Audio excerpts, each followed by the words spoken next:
This is a sweat guard. Does it actually protect your gun from sweat?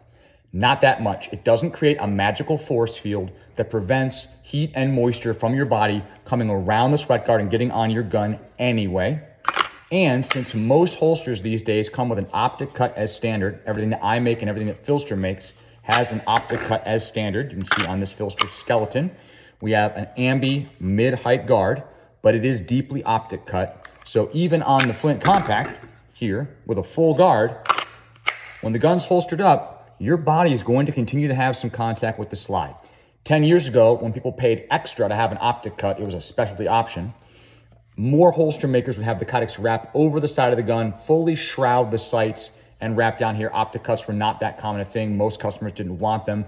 And there was some advantage to a full sweat guard for comfort to protect you from your rear sights. I actually often, this is a shop gun, so it's got the plastic fantastic sights on it, but for guns I carry, I often do a little bit of dehorning, deburring on those rear sights so that they don't dig into me if I bend over sharply on them. I've gotten scratched before, and so I just make a point of deburring those, blunting off the corners on the sights a little bit, and I find it makes a big comfort difference for me.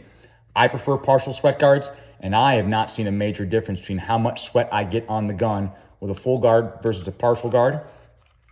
So yeah, sweat guards, they're not magic. They do help keep, on certain guns, pokey bits from poking you.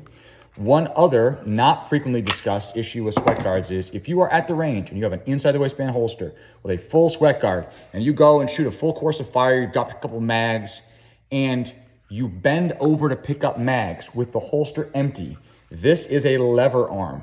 And your body, which bends forward at the waist, is going to apply leverage to this.